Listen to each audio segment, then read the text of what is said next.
because there's a lot of great information there, and I like things that are facts, that have the facts, just the facts, please.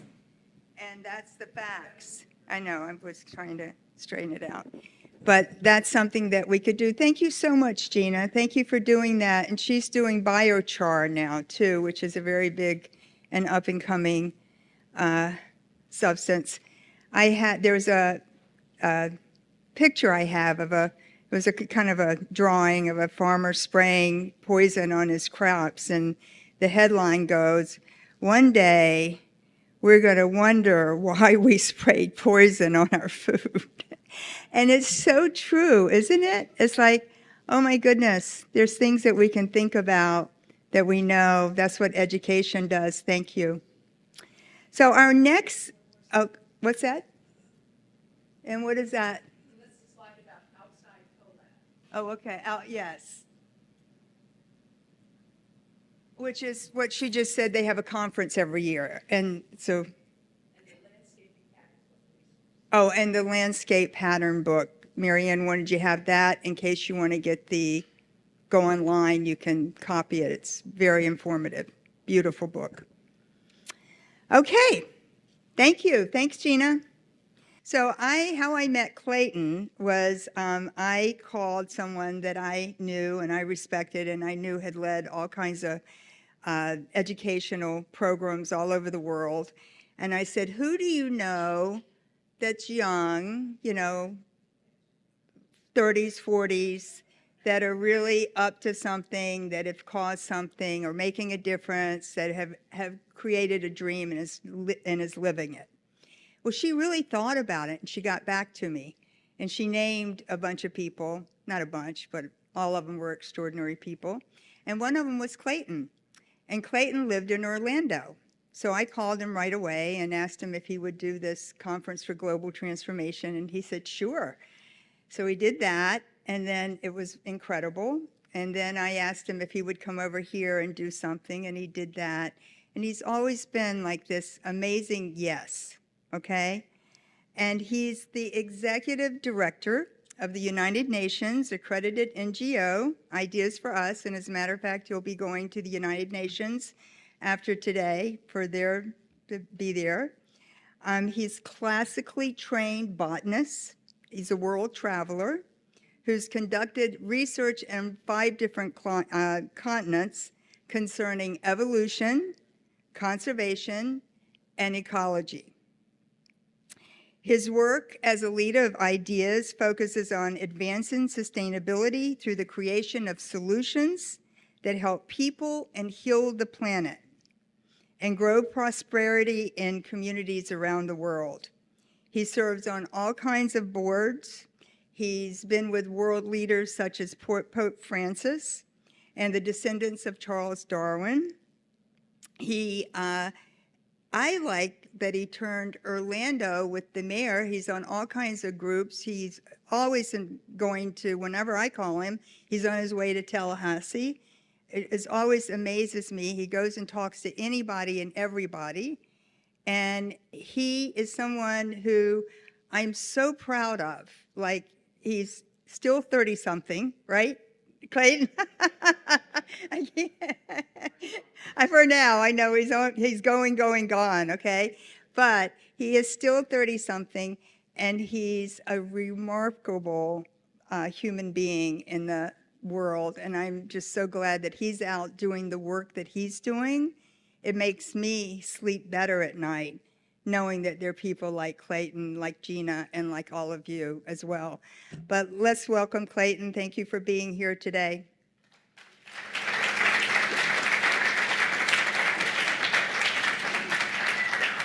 Well, good morning, everybody. I think I'll go with the handheld mic just so I can move around a little bit here. But thank you so much for welcoming me. Just to correct something, because it's important, I am not a botanist, I'm a biologist. I have extraordinary respect for all the botanists in the room, so I wouldn't claim that by any means. Just out of curiosity, who here in the room is a biologist, ecologist, botanist, someone in the native science world, or educator? If you would just raise your hands. Fantastic, cool. Let's give these people a round of applause here. Thank you very much. It's wonderful to be here, and it's wonderful to look out and see some familiar faces and to also see some new ones. So thank you again for welcoming me. One of the things I always like to mention whenever I speak at a Unitarian Universalist church or center is that Charles Darwin's wife, Emma Wedgwood, of Wedgwood plate fame, if you're familiar with that, was a Unitarian Universalist. And she was very entrenched in that group in the 19th century, of course, and had a significant effect on Darwin's worldliness of just understanding all of the things going on from his spiritual perspective and also from the appreciation of nature and naturalism that, of course, he became so famous for. So interesting connection there. All right, so I've been asked to come here and share with you all a little bit about achieving things locally as an environmental organization. As was mentioned, I'm CEO of a nonprofit called Ideas for Us. The whole concept of Ideas for Us is environmental action. And there are a lot of environmental advocacy organizations. That is very, very important because without environmental advocacy, people wouldn't know about the problems. And I'm sure any one of us could walk into Times Square with a camera and a microphone and put it in people's faces and ask them to name 10 things that are going wrong with the planet, and almost everybody could do it. But if you ask them, what do we do about that, right? Then the kind of question mark emerges. And this was something that as a millennial, myself and my colleagues that launched this were very, very present and very, very aware of. And we see this as a major problem because the narrative, especially for many young people growing up in the environmental world, especially in Florida, and I've been in the state of Florida since I was 7 years old, so a long time now, and the narrative is kind of like this. It says, well, young people, there is all of these problems in the world. You are the future. All of these things are for you to solve, and good luck. And they wave goodbye, right? So that is tough, right? And what we have now more than ever, especially with social media, with the constant pulse of bombardment, right? Your average person sees about 10,000 ads a day, right? So we are bombarded from every angle, and we all have supercomputers in our pockets now. It has a very interesting impact on a lot of young people. I spend a lot of time talking to people in middle school and in high school and in early college. There are interns, there are staff, there are people that we come and speak to in settings like this. And there is a lot of concern, and there is a real shortage of hope. And we really saw that as coming from this narrative of understanding and talking about these massive problems, but not really having a grassroots, localized discourse to do something about it. So that's why we started doing what we do at Ideas for Us. We started in a dorm room, actually, and at the University of Central Florida. When we started to reach out to the student coalition in order to become a registered RSO, registered student organization. One of the reasons why you would do this is because, well, they have a budget, right? So then we could access their budget and we could get t-shirts and do all kinds of cool stuff. They said, no, we don't need another eco club on campus. There's already 3. And the 3 were 350.org, which is an important climate-related, carbon-focused organization, doing lots of lobbying and lots of kind of political activism. Sierra Club, of course, was on campus as well and present there. And then there was some kind of group of ecology and biology students that were at the school. So we then decided, okay, well, we want to do something totally different. We want to launch action projects on the campus. So we just started doing it without anybody's permission. And lo and behold, in the first year of doing this, we were written up more times in the student newspaper for activities on campus than any other club on campus. And thankfully, that kind of turned the tide, and eventually we became an RSO in year number 2. So one of the other important things to realize is that the path to actualizing things locally takes many, many different forms. Sometimes it comes in having a clear goal as to what you want to accomplish, finding the right elected official, the right commissioner, the right person inside of a hierarchy of government, and winning them over. Other times it manifests itself in a multitude of actions that play out over a long expanse of time. So there are projects that myself and my colleagues have worked on literally for 10 years before we see the fruits of that labor. And that's an important thing to realize, is that in the world of environmentalism, there's no silver bullet, and there's often no instant gratification. Nature, election cycles, and people work on different schedules. And it's really important to understand that. It's also really important to understand that talking to your audience in a way in which they're going to be able to receive the information coming from where their mindset is so extraordinarily crucial. And I'll tell you a story. So back in 2018, we wanted to do some studies about what would happen if we looked at thwarting flooding along the I-4 corridor using biological solutions. We wanted to look at, could we build bioswales? Could we plant retention ponds with native plants around them? Could we use rain gardens and all of these other types of native solutions, nature-based solutions, this is called.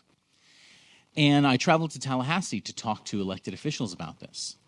And what became very clear to me was that there were certain talking points that were very key to, on one side of the fence, not mention, and on the other side of the fence to really double down on.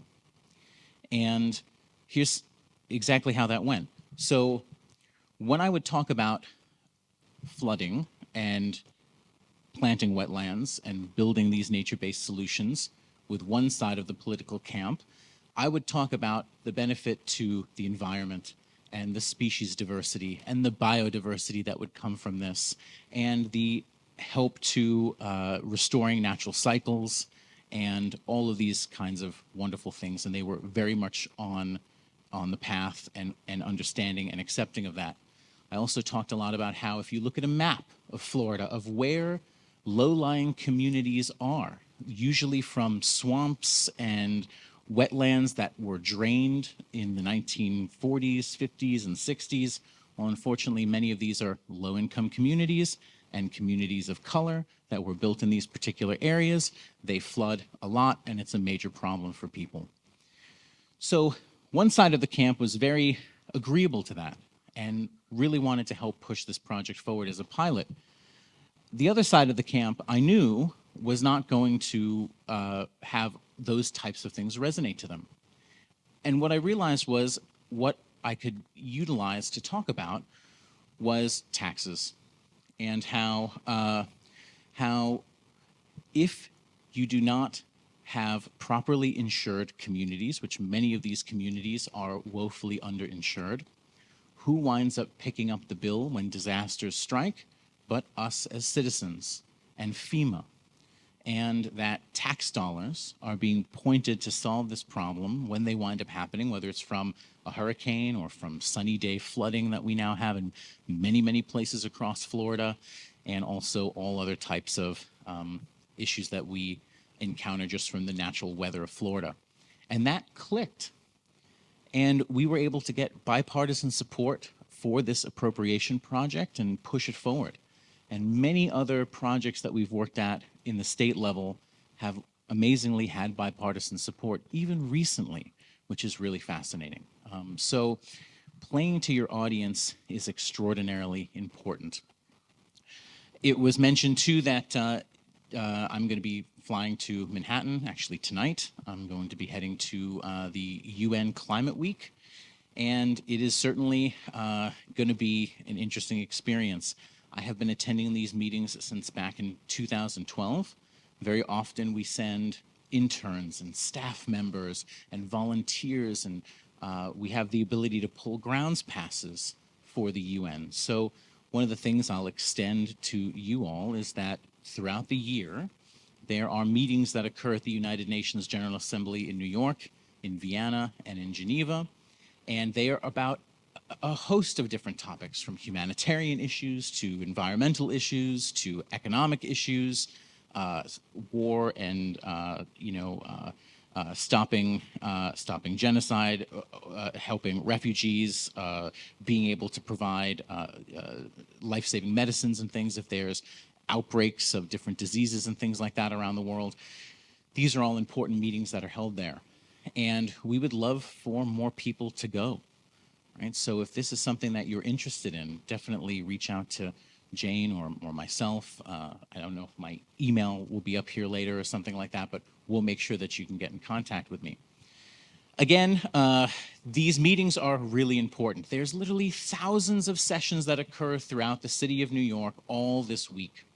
Some of them at the United Nations General Assembly, some of them at Columbia University, some of them at different convention centers and all of these things. But the goal of this, right, is to talk about some very, very important global decisions that people are making. And, well, as you can imagine, this has been kind of a mixed bag over the last decade or so. These meetings are not always as effective as I would like them to be. And very often, sometimes it's full of just lip service. So very often when we attend to these things, the magic comes from the networking, and not necessarily even the people that are on stage, but the extraordinary people in the audience, much like in a room like this, right, who are all looking for ways to contribute themselves to this extraordinary work that's happening. So it's really important also to get context of best practices, right, and to understand what other people in other communities are doing, and to look to those things and to understand that they're not necessarily unique. It's often a model that can be replicated to other communities. And in fact, that concept of the local creation of solutions, the turning them into a model and then scaling them to different places, is what my organization, Ideas for Us, specializes in. We develop people's ideas in bringing them together, usually intergenerational, interdisciplinary groups of people.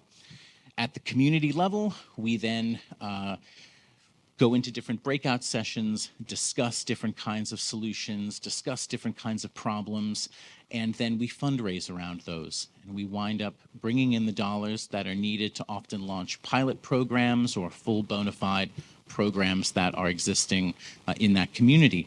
And then we study what happens, right? And many of these we're then able to scale to different places around the world. So projects that have emerged in Nepal we're able to replicate in Liberia. Projects in Uganda we've been able to replicate in Orlando. Projects in Orlando we're able to replicate in Tampa, right? And many other places as well. And there is no shortage of problems out there, right? And in fact, I think one of the difficult things is deciding where to start, right? And that's another one of the kind of glorious things about localism, right? Is that really localism is kind of like a microcosm of the rest of the world. And things become very overwhelming and confusing and difficult to wrap your brain around when you look at them from a global perspective, right? Us as human beings have difficulty wrapping our brains around large numbers, right? We're really evolved to know anywhere from 50 to 100 people in our surroundings at any given time. And I very early on realized that if someone says, kind of a grim example, but if someone says 60,000 people were trapped in a mudslide in sub-Saharan Africa, compared to 80,000 people, or 100,000, or 600,000, or 300,000. Our brains don't really know how to make sense of that. So it's really important that we understand that everything about how we navigate in the world, how we build relationships, how we network, is primarily done from a localism type perspective.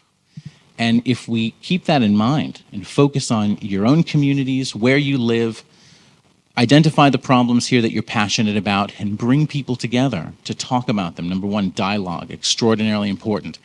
Very, very important, especially right now in our country, is that we continue dialogue and chain of communication open, and that we don't continue to widen the divide that exists between us. That is extraordinarily important. The other thing is that we absolutely want to be grounded in reality and in science, and to look to those best practices that other people have utilized in the world in order to save time and to kind of compound positive effects. That's tremendously important. And the third thing I think that's so important is that we have to also keep in mind to do this from a place of love and friendship and connection. Right? These are difficult things. It's not easy constantly being bombarded with bad news about the world or about the challenges that we're facing. And it's really important to not become desensitized or to become apathetic. So we always have to act from a place of deep understanding and love and transparency with one another. And that, of course, goes back to the first point of keeping those open chains of dialogue, which is tremendously important. So some of my hopes for the world and for the United Nations meetings that are coming, and also my role there is, well, all roads are pointing to 2030. And the reason that many of these roads are pointing to 2030 is because 2030 was a year that was determined by the United Nations Framework Climate Change Coalition and United Nations Framework of Climate Change Coalitions. That's what it is. And and essentially, 2030 is so important because, well, it is seen as a tipping point back in 2012 of carbon in the atmosphere. It's also seen as a date that they put for achieving the Sustainable Development Goals, which unfortunately were building quite a bit of momentum, and then COVID happened, and everything changed, and now still no country on Earth is on track to achieve the Sustainable Development Goals. But nevertheless, they have achieved a lot of wonderful things, again, at the local level, right? And I'll use some examples of some of the work that we've done in Orlando. Even though we do work as a nonprofit in many places around the world, myself and the co-founders and our core team are from Florida, and we love Florida, and Florida has no shortage of problems. I like to always say that Florida's problem started April 7th, 1513, with the landing of Ponce de Leon here, and since then, Florida has been dealt a very difficult hand of often being seen as wasted land, to be commoditized and developed and commercialized, right? Now, we all belong and are part of the agreement in society that people can own land. So this becomes a very complex aspect, because if you also believe that people own land, but then you want to have a say in what happens to land being developed that you don't own, there is a clash. And there are many ways to work through that I'll maybe touch on in a little bit after this point. But there's no shortage of issues in Florida, and we do work from Tallahassee all the way down to Homestead and the Redlands in far deep South Miami into the Everglades. And there's a lot of diversity there. There's a lot of diversity in people. Remember, Florida is now the third most populated state in the United States, right? We took the spot from New York of number 3, so now it's California number 1, Texas number 2, Florida number 3. Of course, the joke is all the New Yorkers moved to Florida, myself included.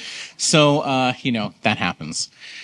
But essentially, it is important to understand that there are certain cities that have the kind of magical alignment of determined, open-minded elected officials. What a concept. Then also inspired and determined citizens, and also a pathway of investment and financing and banks, right, coming into the fold to make many of these projects happen. And Orlando was one of those places, especially 2016 to about 2021, that we were able to push forward 6 landmark ordinances, policies, or mandates in the city. And these were all kinds of things in energy, water, food, waste, and ecology, which is kind of the thematic corpus of what we believe to be sustainable development. And of course, sustainable development is, besides energy, water, food, waste, and ecology, it's the overlap of economic, social, and environmental, right? So something isn't true sustainable development unless all 3 of those things are advanced and if all 3 of those things are equally as important to one another. Famous example is that I learned about in my education is in Madagascar in the 90s. There was a lot of money coming in to protect the 1% of old-growth forest still in Madagascar. And Madagascar at that time was the poorest nation in the world, poorer than Afghanistan and poorer than Haiti. And they were going through a lot of political strife at that time. And you also have a significant amount of endemism in Madagascar, right, which is where species live there that do not live anywhere else in the world. So not only did you have 1% of the forest left, but you also have a storehold of 80% of the wildlife in that 1% of forest is found nowhere else on Earth. So it's very, very important. And a lot of international aid came in to protect this area of forest during a whole political and civil war kind of light mess.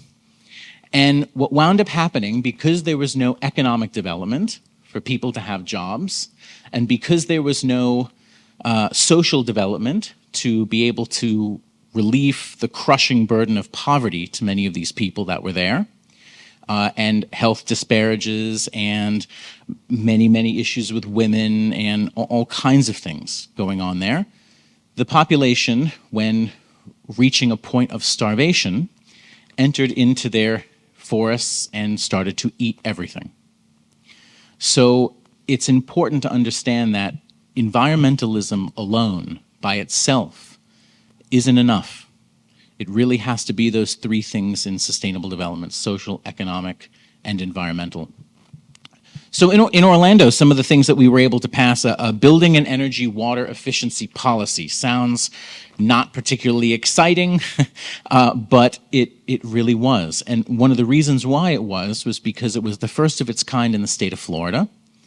And basically what it is just like a car has a miles per gallon sticker on it, well, there's nothing like that for buildings. And there's nothing like that for buildings over 10,000 square feet, especially in the downtown core. And when we were looking at energy issues, because in cities, the building footprint of buildings over 10,000 square feet equate for 80% of the carbon emissions in a city. So we knew that that was a place to target. And I often thought to myself, well, gee, why in the evenings are all of the lights on in these high-rises?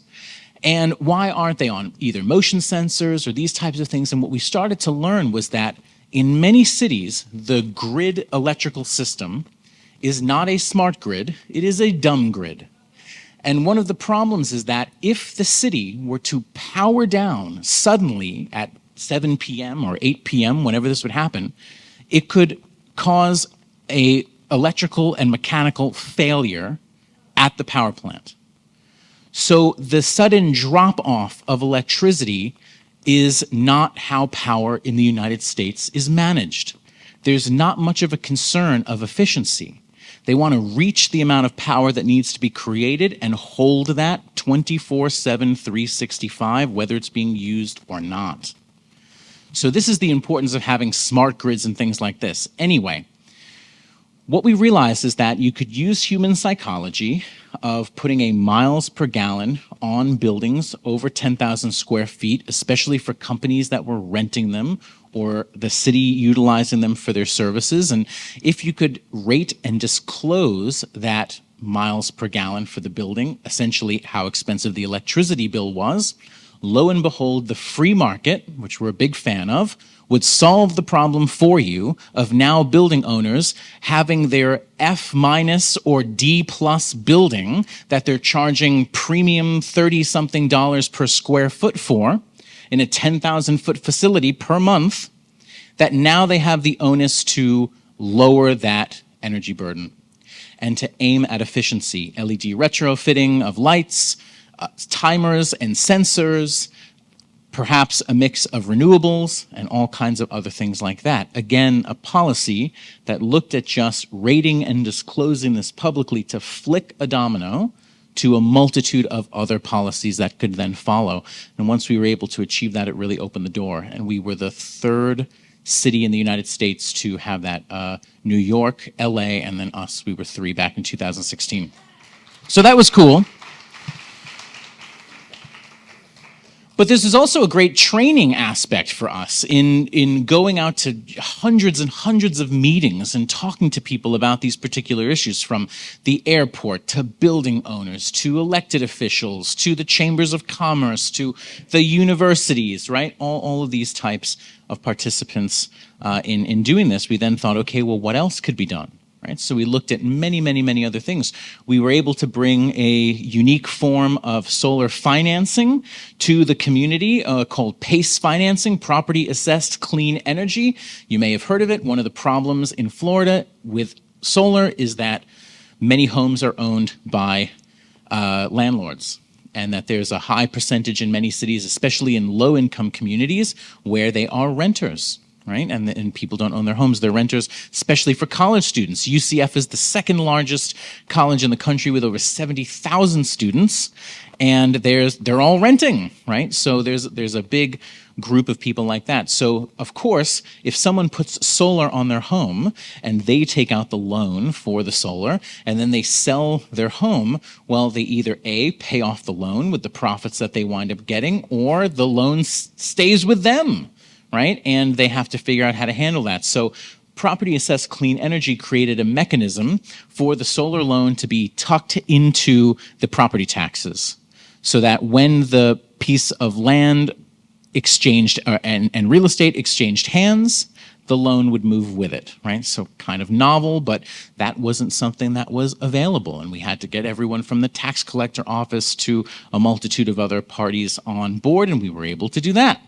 And then we thought to ourselves, okay, well, let's look at some waste issues now. And how about we aim at stamping out single-use plastic and styrofoam in city buildings, right? Because that's essentially a place where the prerogative of the mayor and the prerogative of the commissioners can be exerted from a standpoint of authority on city buildings. They can't do that in the kind of city itself or in the county itself, especially in Florida. We're very centric about maintaining our individuality and rights, right, which is also very important.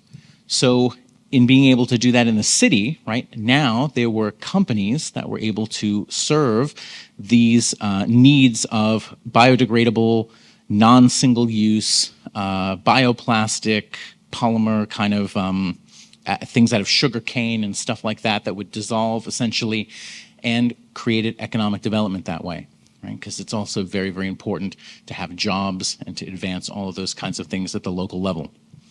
So we kind of cut our teeth on doing these things, and lo and behold, through time, we started to work on these issues in many other cities, Miami and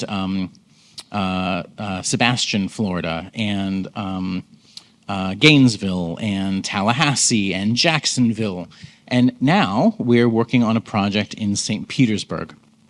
The project in St. Petersburg is very interesting because essentially it is an energy investment roadmap is essentially what it's called.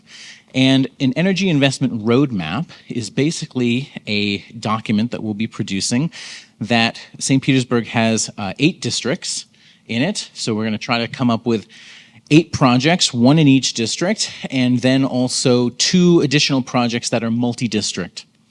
And these are some really cool stuff. And essentially we're looking at how investment could be brought to the table from public sources, which are quite slim now for this kind of work, but also private capital, right, which there's a lot of out there. And I have a lot of my own personal investments in solar-related things, and I like to say that if I'm going to bet on something, it's that the sun is going to come up tomorrow.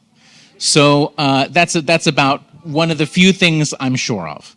And so therefore, very safe investments. And as long as our nuclear reactor in the sky, known as the sun, is there, we're going to be generating electricity. So that's very important.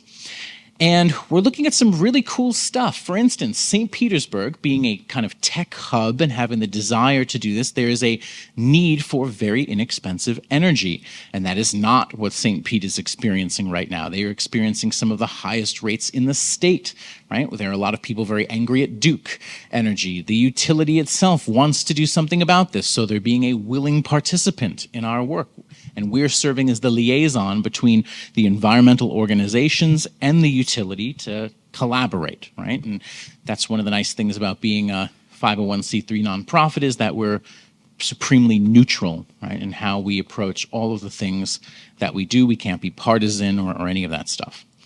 So in trying to lower the energy costs, of course, there's an opportunity for many different kinds of technology. And St. Pete is a kind of tech city. They just got approved for something called eVTOL, which stands for Electric Vertical Landing and Takeoff. And essentially it is a flying robot, and the flying robot may be gripping a package to deliver across Tampa Bay. It may be clutching a capsule with a CEO in it off to a meeting.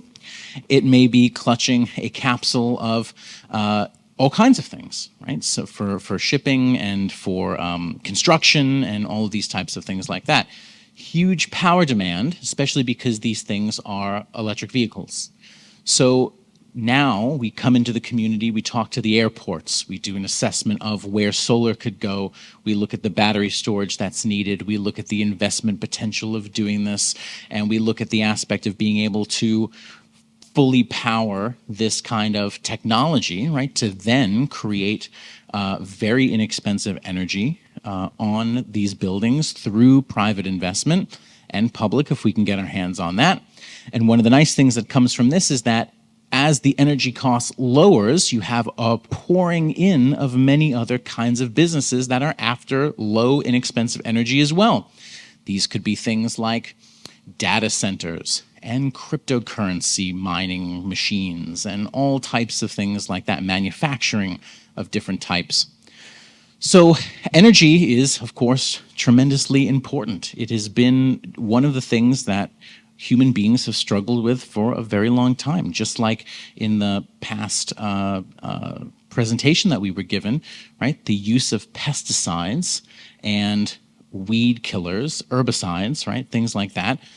We have always been struggling to grow food since the agricultural revolution, right? And there are many, many, many people who have died from their crops being covered with blight and with insects and with all different kinds of things like that.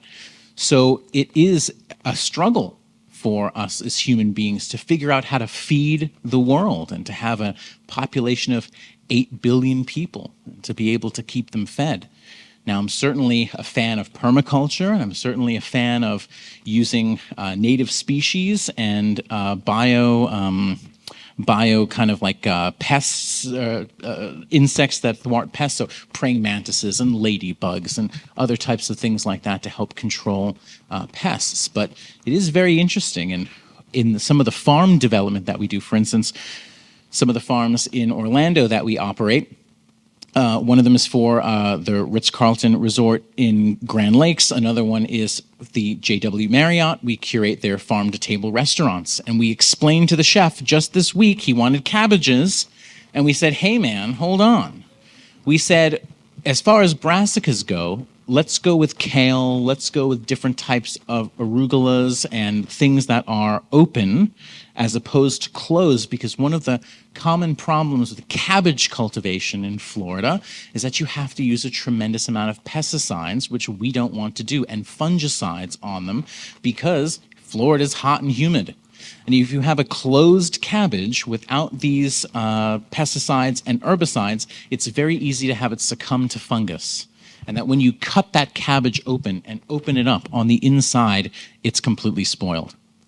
So, and then we also explained that, well, not only if we plant these things will they become infested with fungus, but then it's going to infect everything else that we have on the farm as well. And that this is something that we absolutely can't have happen because it could wind up spoiling the whole crop. So though Florida is, of course, a beautiful paradise of being able to grow things largely year-round, right, it is a very hot and wet place as well, right? And luckily, through the wonders of plant cultivation and identifying new types of cultivars that are particularly resistant to fungus and to pests, naturally through genetic selection and crossbreeding, that is something that has opened the door for a lot of Florida-friendly edible plants, right? So the little peaches that people often plant, or avocados or mangoes, right? None of that would be native here to Florida, but there's many cultivars of those plants that are able to live here through selective breeding of, okay, we've got 10 of them, 2 of them actually didn't get fungus and die, the rest of the 8 did, let's select those 2 and continue to breed them subsequently on and on and on and on and on, and that is the wonder that we wind up getting through a lot of this work. So, lastly, I will just mention that some words of encouragement. So there is, as I said, no shortage of problems that we're facing in our own communities. There's no shortage of problems people face in their own lives, in their own homes, in their own social circles, and that's really, really important to acknowledge. But it's also important to acknowledge that there is a tremendous amount of hope out there and reason to be hopeful and reason to be optimistic. And you have to, number one, have that perspective, and number two, you have to do something about it. If you are not volunteering, if you are not on a board of a nonprofit, if you are not active in your community, and I know many of you are, but if you are not, please consider doing that. This is definitely a watershed moment of all hands on deck, and it is tremendously important that no one sit on the sidelines. And it can really have an effect in your community and in the place that you live and in the people that you meet. I constantly see in the work that we do in bringing people together, young people talking to older people in the community that they would otherwise never talk to unless they came together in an event. And I see a fantastic generational informational transfer that occurs. I see both sides opening up to different perspectives, and having those conversations and dialogue is tremendously important. That is the path to sustainable development. None of this should be done out of the ivory tower of academia. This should be done at the grassroots level, informed by science and powered by philanthropy. So very, very important. So thank you.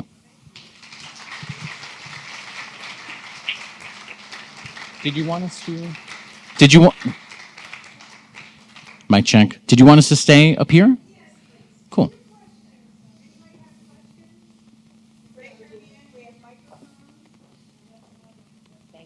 Yeah, of course.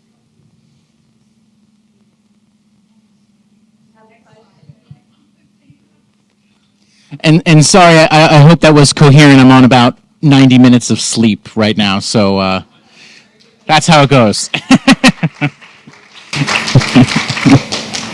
Jack is going to handle the questions. So come on up. We've got one. We've got one here. Hi, I loved your talk, and my question is regarding solar energy in large condo communities, whether they be 1-story, 2-story, or 20-story. Has that been considered as a future option? Considered, of course, but there are many forces at play in allowing that to happen. For starters, often a condo is either owned by a singular entity, like a corporation, usually an LLC, that then rents out or sells the condos to tenants. In other cases, it's owned by the 100 people that are in the building.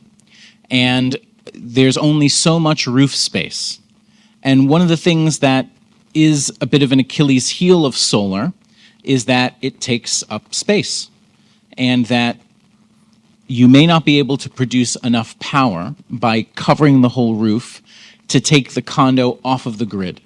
So there are many things that can be done. Often utilities, let's see, OUC does this, Duke has some programs that are like this, FPL also has programs that are like this. I'm not sure who your utility is here. FPL, okay, cool. So I would talk to them and see if there is what is called community solar credits for you to be able to purchase. And that basically means that the utility has a off-site solar array somewhere in the service district, and that they are selling power from that to residents that purchase it through a voucher system. And that is one way that can lower the cost and also, kind of add more of a need for the utility to put solar into the grid. But of course, one of the things too is efficiency, right? Remember, there's two ways to kind of stamp out carbon emissions. One of them is to switch to renewables, like solar, like wind, like tidal, like geothermal, and many other things that are being invented right now and will be invented tomorrow as well. The other way is efficiency, and making sure that the energy that you are using is as efficient as possible and lowering that energy burden. You would be blown away at how inefficient some homes are. And especially in low-income minority communities often, where the homes were built in maybe the 60s or 70s, they don't have good windows, they leak, there might be holes in the roof, the building envelope isn't insulated, and you can have someone spending 50% of their paycheck on their energy costs, right, which is really unfortunate. And we have another question over here. Hi, it's a pesticide question. Several years ago, we requested all the purchase orders for all the pesticides being used in Sarasota County schools. Found 4 of them were not being approved for use by EPA. That went to push to shove in front of the school board, and ended up with an IPM policy in Sarasota schools. Unfortunately, what's happened over the years is that policy has disappeared and it's become guidelines. And guidelines are like recommendations, whereas policies you have to do. So we're doing the study again, but we're finding a roadblock when it comes to charter schools. Charter schools don't have the same reporting requirements that public schools do, although charter schools are considered public schools. So I guess my question is, have you ever come across any kind of an issue that has to do with charter schools and reporting when it comes to pesticides or schools in general?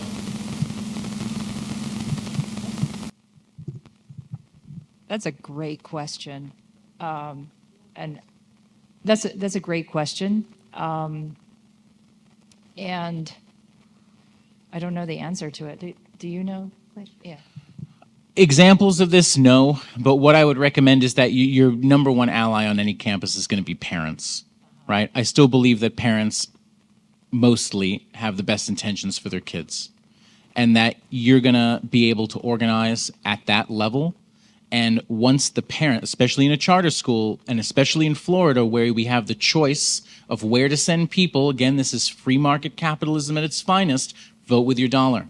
If you have a toxic school, I mean, you could even come up with a certification, certified toxic, and you start a campaign where you stamp these charter schools as certified toxic and launch a campaign publicly to alert people that this is a toxic school that refuses to disclose what it is spraying and how, and don't send your kids there. So that is absolutely something that you can do at the local level to organize, and encourage you to do so. And remember, we're going to have this presentation, and Dr. Carlotti's as well as Clayton's presentation will be available for you to show to those parents on YouTube. So use anything you see today will be available on YouTube. Okay. I have one over here. Edie? Another question over here? Oh, right here. Oh, good. Hey, thank you for organizing this. And both speakers, so inspiring. I don't have a question. I'm ready for action. And so the brilliance that you had this for recording. So the whole idea of the pesticides is something we can do something about. And I'm so glad you had the outside collaborative in your presentation, because Marianne and a number of us in the Florida Network were also there, and thinking Sarasota could have a bioregion of outside collab is one. And Clayton, I heard you briefly at the Earth Charter last year, and we were talking At Rollins College? at Rollins College. Wonderful. My alma mater. Shout out to them. And I also know you had your board meeting at Hazel Henderson's right before the Florida Network came in the next week. I certainly did. Yes. And so what I'm calling for, it's time for us to network. And I believe it's time to really researching the power of network.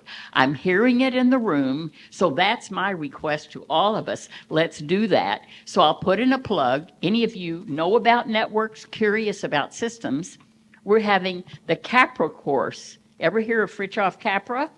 It's all about systems. It's all about networks, but nobody yet has researched networks. And Fritjof Capra thinks Florida is a great opportunity for networks. So no question, no answers needed. I live in St. Petersburg, Clayton. Let's talk. I love that. Thank you so much. Thank you. Thank you. Just Sharon. just real quick, Let me just thank oh. Sharon Joy Kleitch and recognize her. And she is connecting all of us. She is connecting the 15th Street Farm, where we were last night, which is in St. Petersburg. It's an urban agriculture educational place where you can have farm-to-table activities, where people who go there feel their heart has been opened. This was a story the founder told us about last night, because he has created a true forest on 5 acres. Okay? So I urge you all to visit all of the organizations on our list, which is 115. But the 15th Street Farm is number 1 because it doesn't have any letters in it. You know, it's a number kind of thing. The other thing is Operation Collab. Please go to their resource page and download their landscape pattern book. And that is a resource you can provide to any developer and to your homeowners association. Okay, go ahead. One more question. Go ahead. Yeah, I just wanted to say it was really inspiring going to Hazel Henderson's house with my team. Ideas for Us has a wonderful cadre of amazing women environmental leaders in our organization. And I can't overstress enough how important mentorship and examples of that are to young people. So for all of you out there, please consider mentoring someone who's younger than you. It is tremendously important and can really change someone's life. Go ahead. Sorry. Hi, my name is Flora, and I live in an HOA, and I'm pretty sure I read somewhere that 50% of us in Florida do. And what I have seen in the 8 years that I've lived in my HOA is that the HOA is allowed to fine homeowners $100 a day for up to 10 days, and then for up to $1,000, and then put a lien on your house for things like a brown patch or weeds in your grass. And I have seen it with my neighbors.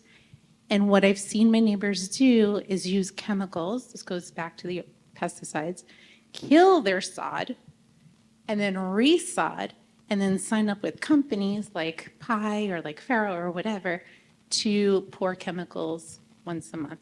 So my question is, what do you think, in your experience, would be the best way to change that rule? Because money talks, and homeowners are afraid of getting liens on their houses because of weeds in their grass. And ultimately, even the people that didn't spray started spraying after getting these letters from the HOA.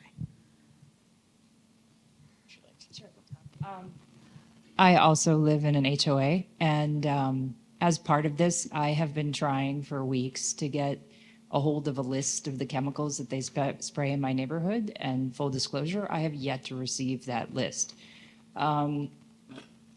So I think that, like what Clayton was saying, like, just organize, find other members in your community that are also not such a fan of the chemicals, education, bring it to the board, bring, examples of, what happens to people. And like, I'm thinking about a neighborhood near mine, not in mine. I heard a story about a mom whose child had leukemia, and they were getting ready to put up a large transfer station less than a mile away from this neighborhood. And the mom, she organized, and that thing had to go further out. They did put the transfer station somewhere, but they didn't put it in her neighborhood. And I think that like what Clayton is saying right now, I think it's just awesome to have a true local organizer here, that we need to start with our own homes. And in the HOA, just use that board. If you have a Facebook thing, just start talking to people and see what they feel about it, because I guarantee you're not alone in your concerns about these chemicals. And we really need to do it on a county or city basis. Yeah. And we need to be looking at resources that we already have. Beautiful Ponds is an organization that you want to research. Talk to the Master Association at, help me on, Master Gardeners? not Master Gardeners, but the Meadows. Oh. Okay? The Meadows has 54 homeowners associations. Some of those individual homeowners associations. And inside the Meadows, Beautiful Ponds has been operating. And so I believe that they're going to go. And if Charles comes in the door, come in, Charles, come in. He knows, Charles is very interested and involved in microforests, but Charles knows, come in, Charles, come in. Okay, enter Charles, just when I need him. Yay, yay, Charles. Yay, Charles. Charles, I'm asking who the best resource is for homeowners associations in Sarasota or the areas around here. For environmental, Yeah, To do what? basically, to basically get away from pesticides in homeowners associations. Well, do you all know about Bliss Farm? Yeah, they're practicing using compost and compost-based extracts. So that's the most hopeful thing that I know. I wish that a couple of the major landscaping companies would learn how to use a compost tea. I had a company in New Orleans called Naturally Green that did that. We made our compost tea in a big gumbo pot. But nobody has done that here yet, although, what's his name? Steve Schwa, who's also renowned for his flood knowledge, is trying hard to get that going. And is Russ Hoffman with Beautiful Ponds still operating at the Meadows? Well, Russ Hoffman has retired, but he is the grand wise man of our field. His son is Nathan Hoffman, and Nathan Hoffman is very good at lake management and minimizing pesticide use. He's also a restorationist, more as a hobby. He was the conservationist of the year for what's now called Big Waters. Yes. Yeah, but man, Nathan and especially his dad are pillars of wisdom on that issue. All right, great. Thank you. So, go ahead. Yeah, I just wanted to shoot. We'll Okay, so I just want to recognize my fellow biologist in the room, Sean Patton, back there. If you would just raise your hand there, Sean. Sean has a company that handles especially the stocking of ponds, retention ponds, plantings of them, all of those kinds of things. So definitely talk to him if you want to learn more about that, please. Rarely is there ever a silver bullet for an HOA issue, but there is one that I want to make sure everyone is aware of in here. And it is that at the state level, there was a state preemption in 2018 that your HOA, no matter what, cannot stop you from growing food on your property. So they cannot stop you. They may ask you to jump through a million flaming hoops with 3D drawings and price lists and really bust your chops about doing this. But you can sue them, and I encourage you to do so because you will win if they try to stop you, because it is against the law for your HOA in the state of Florida anywhere to stop you from growing your own food. So rip up your lawn and stick a big old Florida-friendly fruit tree right in the middle of it after they approve it, and they cannot stop you. So that is really important to realize. This was a watershed moment in 2018 for the state.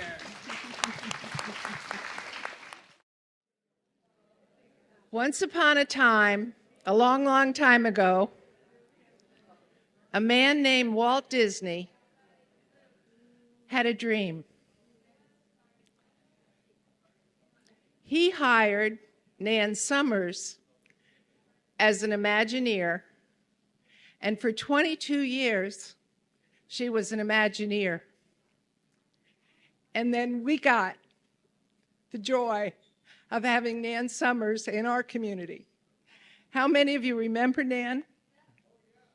How many of you were part of something that Nan started? How many of you don't even know that what you were working on was something Nan started? Nan was a creative, and she was a victim of cancer.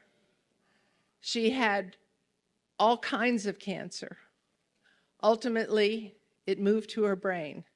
She only lasted 6 months. And Vicki, are you still here with us? Vicki was with her in her last days, and she was working on the next event.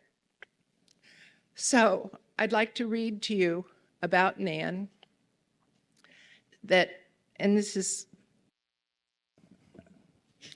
Nan was a creative,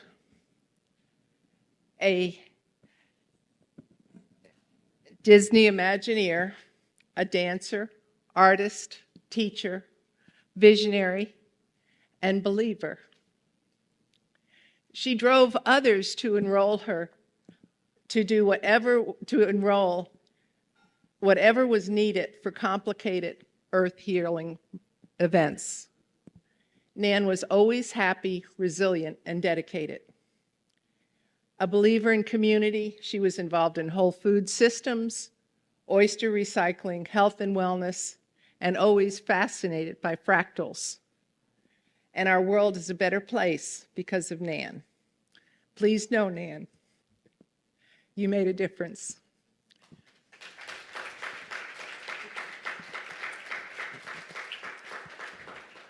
Now next slide, I'd like to read a little, one of my favorite verses. Somewhere there are people to whom we can speak with passion without having the words catch in our throats. Somewhere a circle of hands will open to receive us. Eyes will light up as we enter. Voices will celebrate with us whenever we come into our own power. Community means strength that joins our strength to do the work that needs to be done. Arms to hold us when we falter, a circle of healing, a circle of friends, someplace where we can be free. Now I ask you all to join me in a minute of silence, and then we'll have a video from WSLR. Next slide. Yeah. So just breathe. Go deep. Hello, environmental leaders. This is Jesse Coleman here, Executive Director at WSLR in Fogartyville here in Sarasota. I am truly sorry that I can't be with you in person at today's Environmental Leaders Appreciation Luncheon. but I didn't want to miss the chance to share how deeply I value the work that you're doing and how committed our station is to supporting it. I'm a Floridian through and through. I grew up along the banks of the Manatee River, spending countless hours exploring our mangrove swamps, and learned to love the wild beauty that so many people move here to experience. Those landscapes shaped me, and they're why I care so much about preserving the waters, soils, and wildlife that sustain us here in Florida. At WSLR in Fogartyville, we see it as an essential part of our mission to lift up environmental voices. Between WSLR News and programs like Our Changing Environment with John O'Miller and Julie Morris, we want to keep those critical conversations about the environment alive. And this year, our board has committed to hiring another full-time reporter for WSLR News. And that means more in-depth local coverage, including environmental reporting that highlights the challenges and the progress that's being made right here in our community. We're also growing in other ways. From October 15th to the 21st, we'll be holding our Hear It Here Fall membership drive, and we hope you will join us in sustaining this great community resource. We'd love to welcome you to our open house and record fair on October 12th, where we'll reveal our brand new renovated studio here at the station, a space that'll give us even more capacity to share your stories and amplify the work of the environmental leaders here in our community. And the theme to today's luncheon is Go Native, Save Water, Heal Soil, and Bring Wildlife. And that is so powerful and so needed. On behalf of all of us at WSLR in Fogartyville, I want to thank you for your leadership. We are so proud to support this cause and continue your perseverance and your love for the place that we call home. We are honored to stand alongside of you. Thank you so much. Last year's theme was Hope Through Action. So this year we wanted to take an action. With all the new housing developments coming, promoting native plants seems like a logical action. And how are we going to promote it? We're going to start with postcards. And we've handed out postcards. If you don't have one, raise your hand and someone will come bring one to you. All right. And we've printed out postcards for all of you, and we're offering you an opportunity to fill one out now, either to the county commissioners, to local developers, or to anyone that you think needs to hear the message. So tell everyone, transform Sarasota County with native plants. Imagine if almost all of those, almost 80,000, can you even imagine, 80,000 new housing units, if they incorporated native plants into their landscapes. Imagine the pollinators coming back. Imagine clean air and water because of less pesticide and fertilizer use. Imagine a healthier environment for everyone. And as an acknowledgement of all of you today, we're going to be giving you a native plant that we bought from Florida Native Plant Landscaping and Nurseries. It's across the courtyard. After the postcards, you're invited. When you're done, you can walk over, you can start having lunch over there, and you can please take the plant home with you when you leave. And if you can't find the one that you like, look on the tables because we decorated with native plants today. And something about lunch, we've got a beautiful salad bar over there with gluten-free and vegetarian items. And there's drinks over there, there's coffee, there's tea and water, and I think we have everything covered. And here, what are some of the points to consider? Why native plants? Because they use 70% less, as it says in the postcard, up to 70% less of the needed water. No chemicals, no pesticides, no glyphosate. Support local wildlife. And it is a stronger alternative. The Florida official says use Florida-friendly plants. These are a step further. Florida native plants really do. It's what the wildlife around here really wants. All right, and next slide, we have some of the addresses that you can use. And after you've filled out your postcard, you can leave it in the basket in the back, and we'll put stamps on it. We'll do the stamps ourselves. And we want to thank you so much for participating and doing this. And we hope that you will keep in mind throughout the year and in the years to come that we can transform Florida with native plants. So does everyone have a postcard now? Okay. And we need pens. Pens are coming. If you don't have a pen on you, then raise your hand and there will be pens are on their way. And if you want extras of these postcards, we do have some extras, and you're welcome to take a few more back and give them out to people at your office or. Write them to anybody you want to. It just has the structural capacity to be present. Can you just imagine the county commissioners getting 50 of these on Monday, on Tuesday? Wouldn't that be great? So put a heartfelt message in there. If you can say something personal, that's even better. You could send it individually, or you could just say Sarasota County Commissioners. So we don't have their home addresses. What we have is the Sarasota County Commission on Ringling Boulevard. Yes, we didn't want to overwhelm you. So this is just a few of the developers. Mary Ann has a listing of lawyers, environmental lawyers, that you could send these things to. Jane, I think we need a pen down front. Or did you have a question, Helen? Okay, very good. I can give you mine. Anyone else need postcards? All right, so you have a few minutes to write your postcard, and then Jane's gonna give us the farewell, and then Elaine Silver is going to do one last song. And we are recording Elaine's song today. She is part of I Am Humanity group, and we're going to be recording her. So, for a global event, yes. And we're also going to be asking you to identify that you are part of humanity, and Jane will be leading that, and that also will be filmed as part of the last song that Fairy Elaine is going to be singing, or the second to the last song. And that will be part of the Global Humanity event. So, if you don't mind, we would love it if you would move as far forward as you can and be ready when Jane asks. Yeah, but... Oh, no, it films much better. It films much better. Anyway, much closer. After you finish your postcard, come forward. Very good. Remember that County Commission is not able to pass any regulations to require native plants because it's been preempted by the state legislature. So we really need to change the opinion of the county commissioners and change the opinion of the developers. And while we're at it, change everybody's opinion.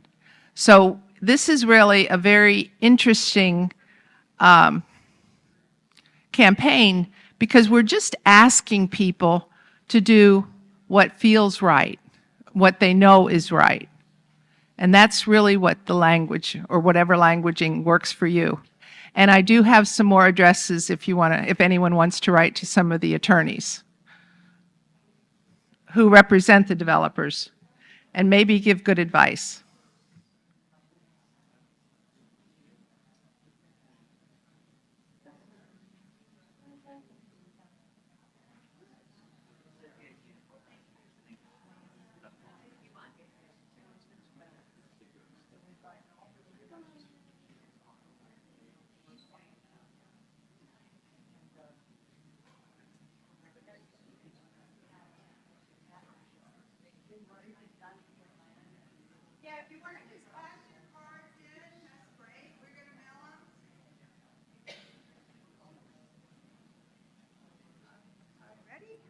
All right, so we have a couple of, like I said, we're going to take a lunch break. We have a beautiful lunch set up in the back.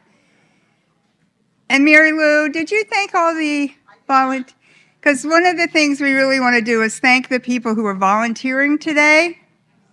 Go ahead, would you like to? All right, I would like to thank the people in the sound and AV booth. Yeah.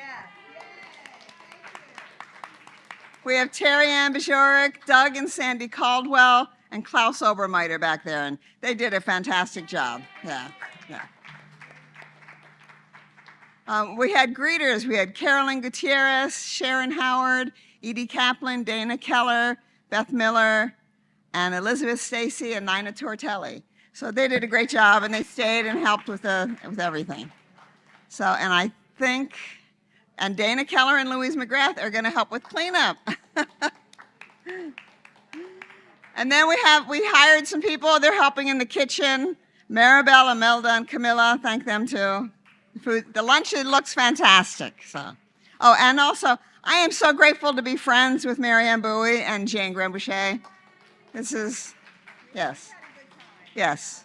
And to be a member of the Unitarian Universalists of Sarasota. Sunday morning, 10:30, sing songs, hear good things. It's a beautiful community.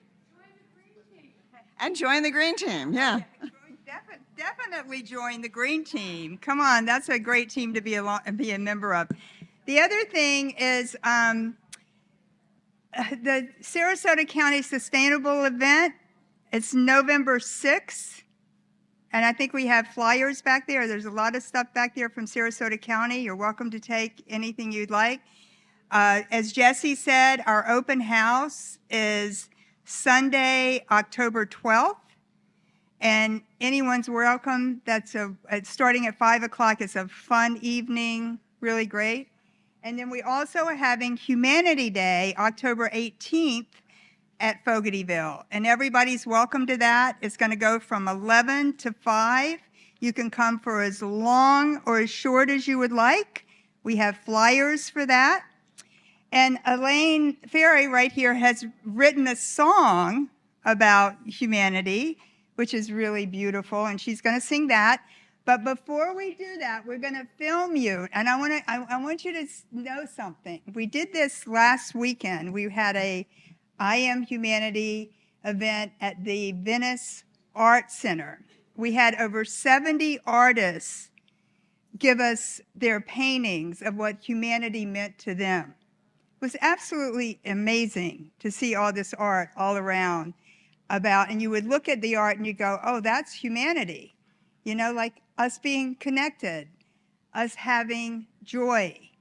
So one of the things we did before Elaine was singing, we said, well, everybody say, I am humanity. So there was about 150 people, and everybody started saying, I am humanity. Well, what happened was people got happy, okay? They got joyous, and I'd never seen it from the front of the room. I've always been kind of like sitting in a circle doing it, so it was never like that. But so I want us all to end this today.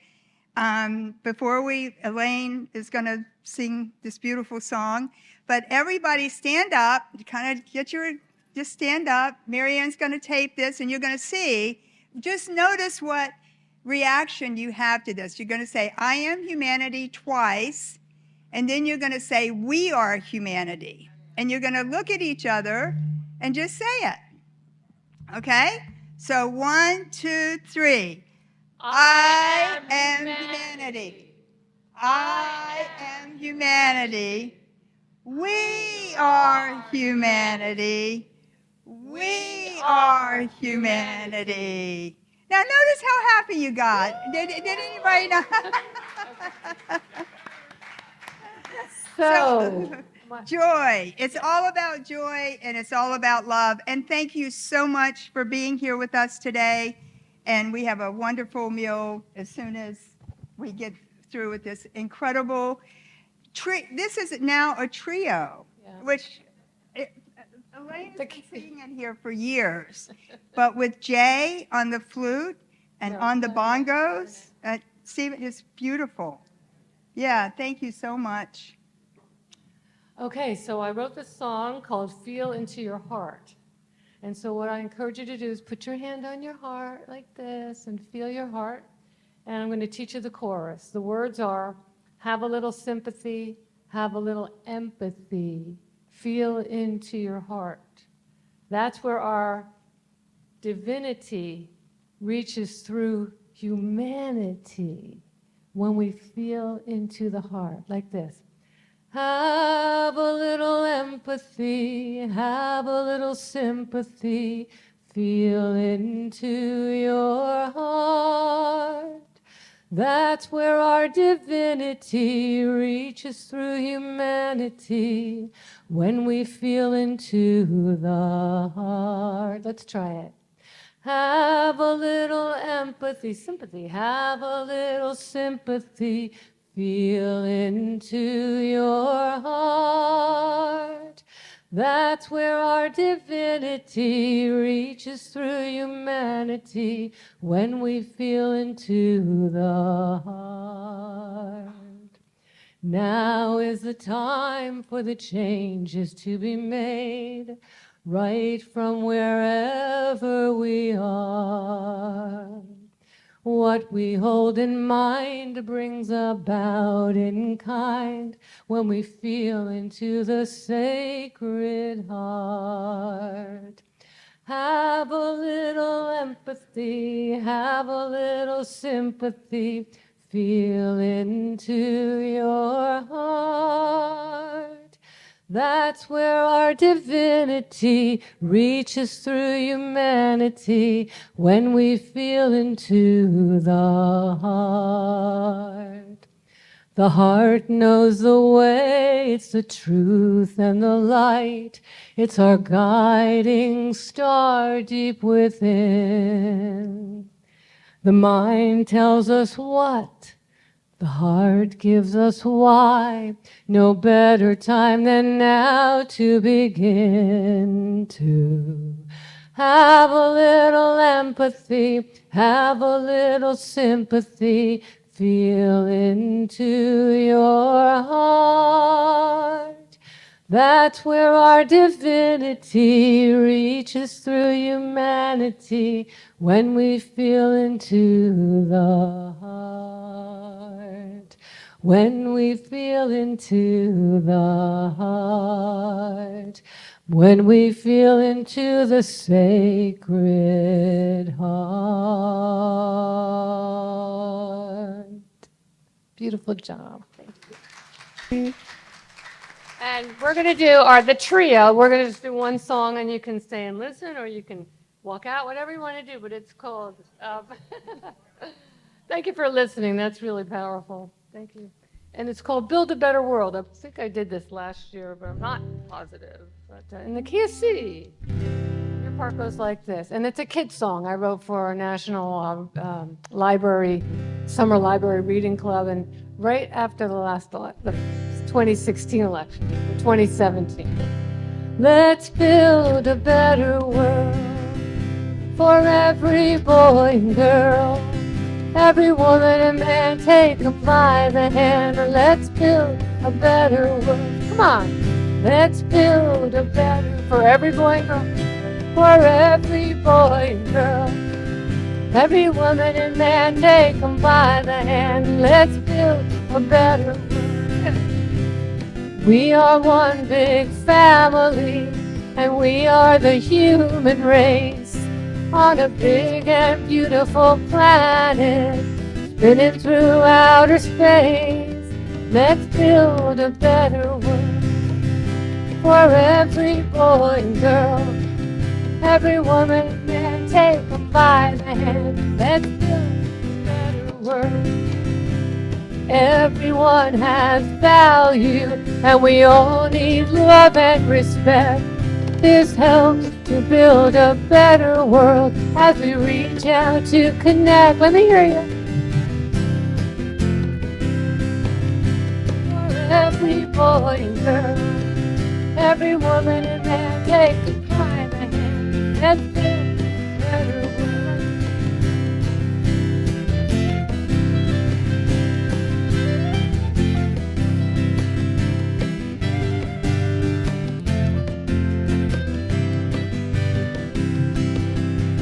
Do unto each other, it's the wise and golden rule. You're my sister, you're my brother. Life is one big school. Let me hear ya. Let for every boy, every woman and man, take them by the hand. Let's build a better world. Let's build a better world. For every boy and girl, every woman and take by the hand. Let's build a better, now we're going to be building. We are building a better world. We are building a better world. Let's build a better world.